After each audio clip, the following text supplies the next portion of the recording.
di jalan Allah. Ini Masjid Enam Syuhada lagi dikunjungi sama Ketua Hilmi. Modal awalnya berapa Pak Yudi Pramuko? 750.000 rupiah aja. Jadi ini 500 jutaan nih barang. Sekarang udah habis 310. Masya Allah, tuh udah pakai keramik, plafonnya tinggal. Granit tuh kayak marmer. Tuh, Masya Allah nih, sampai juga kita ke sini.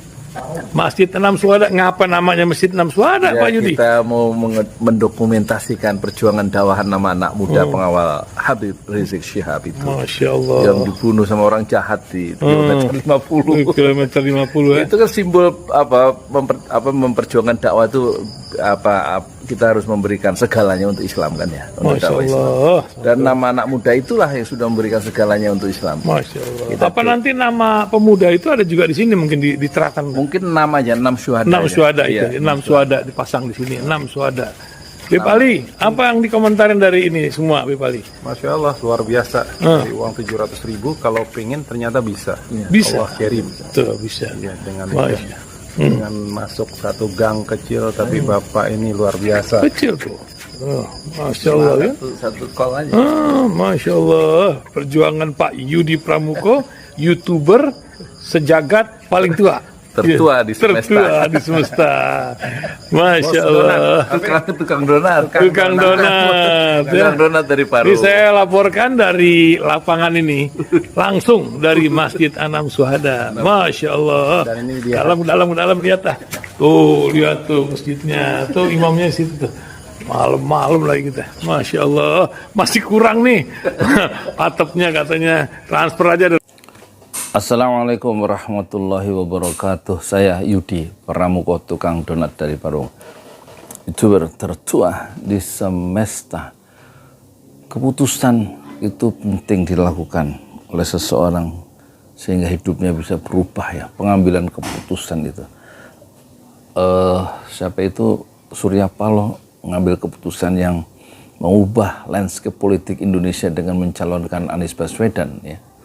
Tanggal 3 Oktober 2022 di Nasdem Tower, dan sekarang dia dimusuhi oleh Jokowi.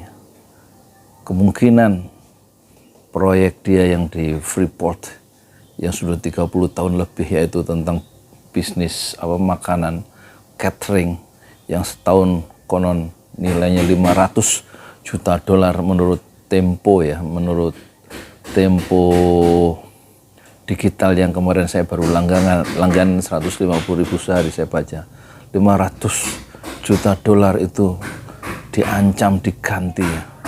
Bukan lagi milik dari Surya Paloh. Itu salah satu resiko dari pengambilan keputusan yang berani dari siapa? Dari Surya Paloh. Dan dia kemudian diapresiasi oleh Amin Rais bahwa Surya Paloh dengan mendukung Anies Baswedan itu dia sudah melakukan tobat, padahal dengan Jokowi dia adalah satu irama tadinya, tetapi sekarang dia sudah bertobat dan ingin memperbaiki, melakukan perubahan, sementara Jokowi masih di dalam gerbong lama yang akan ketinggalan zaman. Dan kalau sekarang Jokowi kelihatan dia merangkul Ganjar, mengendorse Prabowo, itu menurut Eros Jarot, kalau ada 4 calon dia pasti akan merangkul 4-4-nya, ya, merapat ke 4-4-nya. Kenapa? Karena dia cemas setelah kekuasaan berakhir, orang akan mempersoalkan. Apa yang dipersoalkan, kata Eros Jarot? Yaitu IKN katanya. Ibu kota, pindah ibu kota itu, yang biayanya itu besar. Kemudian kereta cepat, dan banyak hal-hal yang lain yang mesti diaudit dari segi keuangan. Kecemasan-kecemasan itu yang membuat Jokowi itu kelihatan begitu cemas ya, cawe-cawe, istilah yang sekarang muncul itu cawe-cawe, mengendorse, melakukan rekrutmen. Kalau bahasanya Profesor Dr. Siti Zuhro, kok ada presiden melakukan rekrutmen terhadap rekrutmen kayak tenaga kerja direkrut untuk menjadi presiden berikutnya. Nah, itu kalau begitu caranya mungkin nggak salah kata Amin Rais, tapi etika demokrasi itu sudah hancur ya dilakukan oleh seorang Jokowi. Ini semuanya berawal dari keberanian Surya Paloh ya untuk mengambil keputusan. Pengambilan keputusan itu penting ya, sebagaimana dalam dunia milenial itu 6 tahun Vicky Naki itu sebagai YouTuber terbesar ya, di Umi TV di Indonesia. Itu 6 tahun dia main game di kamar sebagai seorang introvert. Tapi kemudian dia sadar dan dia kemudian tidak bisa meneruskan lifestyle-nya seorang remaja yang terus menerus larut dan edik terhadap game online, sehingga kemudian dia belajar bahasa sendiri tanpa guru, belajar bahasa Rusia, belajar bahasa Spanyol, bahasa Rumania, bahasa Inggris, dan sekarang bahasa Turki.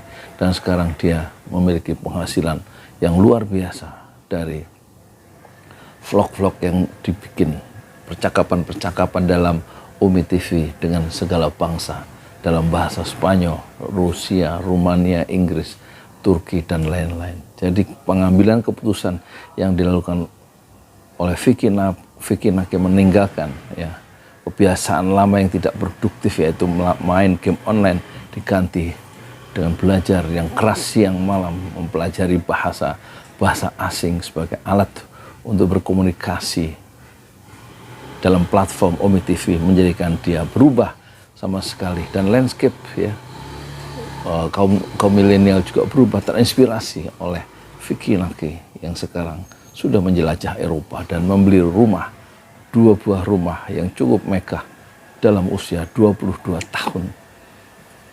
Karena pengambilan keputusan yang berani meninggalkan dunia lama, yaitu main game online, dan kemudian memasuki dunia baru, mencintai bahasa asing, dan kemudian dia berjuang untuk menatahkan jalan baru, jalan hidup baru sebagai seorang YouTuber. Begitu juga Ari Agassi Tambayong mengambil keputusan mencoba melakukan live streaming setelah dia itu punya banyak waktu setelah sarjana sebagai seorang anak desa dari Tasikmalaya. Dan menurut dia kemudian live streaming selama 5 jam satu hari, 7 jam sehari, selama 30 hari, 1 bulan, 1 hari saja yang libur, 7 bulan katanya, nggak ada yang nonton live streaming, yang sepi dari penonton, tapi dia bertahan dan terus berjuang. Kemudian perlahan-lahan orang bisa mengenal dia sebagai seorang yang YouTuber pemula yang melakukan streaming selama 7 jam, 8 jam setiap hari di waktu malam, bercakap-cakap dengan orang-orang di seluruh dunia hanya dalam bahasa Inggris. Tapi keberanian Ari Agassi Tambayong untuk mengambil keputusan terus melakukan streaming selama 7 jam, 8 jam setiap hari, dan tidak pernah libur kecuali 1 hari dalam 1 bulan, betul-betul sudah mengubah jalan hidupnya sendiri dan juga mengubah mindset banyak anak-anak muda di Indonesia.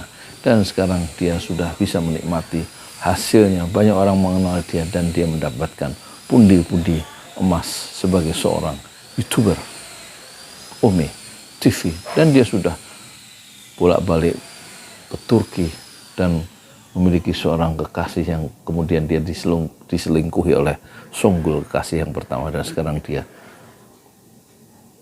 pindah dari kekasih hatinya seorang gadis Turki. Sekarang dia jatuh dalam pelukan gadis Jerman dari Berlin, yaitu Jocelyn. Lagi happy-happy dia sekarang.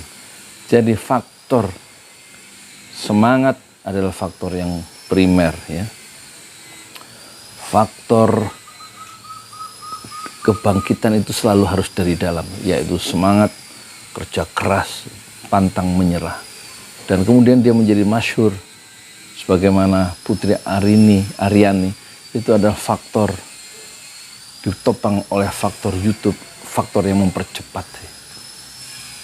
Tapi kita jangan lupa kerja keras Ari Tambayong, keberanian dia ngambil keputusan untuk mengubah dirinya, keberanian siapa itu Vicky Naki, dan juga keberanian dari siapa politisi kita itu Surya Paloh untuk mengubah orientasi kehidupannya, untuk kembali memperjuangkan hak-hak rakyat dan kembali mencintai Indonesia yang selama ini dia tinggalkan karena terlalu lekat pada kaum oligark betul-betul mengubah landscape politik Indonesia. Dan begitu juga Putri Aryani yang kemarin mendapatkan Golden Buzzer dari Simon Cowell, sehingga lagunya itu, Loneliness itu, sekarang ditonton dalam American Got Talent itu ditonton sebanyak oleh 35 juta viewers dalam waktu 11 hari. Dan pertunjukannya di AKT 2023 itu trending nomor 1 di lebih 30 negara. Mengapa? Karena Putri Aryani itu mengambil keputusan untuk berlatih keras mengcover lagu-lagu dalam 4 tahun terakhir sebanyak 400 video. Kita bisa lihat dalam channelnya Putri Aryani yang terus sejak masih kanak-kanak berlatih menyanyi, dan 4 tahun terakhir dia mulai serius membuat video-video dalam channel resminya Putri Aryani sebanyak 400 YouTube. Dia mengambil satu sikap baru dalam hidupnya, yaitu mengambil keputusan untuk menjadi diva yang terbesar di dunia dan memenangkan, katanya ingin memenangkan Grammy Award, penghargaan musik tertinggi di dunia di Amerika. Jadi pengambilan keputusan dan kemudian sungguh-sungguh mencapai apa yang dia inginkan dalam pengambilan keputusan itu betul-betul bukan saja mengubah dirinya, tetapi bisa membuat inspirasi bagi jutaan orang di seluruh dunia. Assalamualaikum warahmatullahi wabarakatuh.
Out of your mouth, you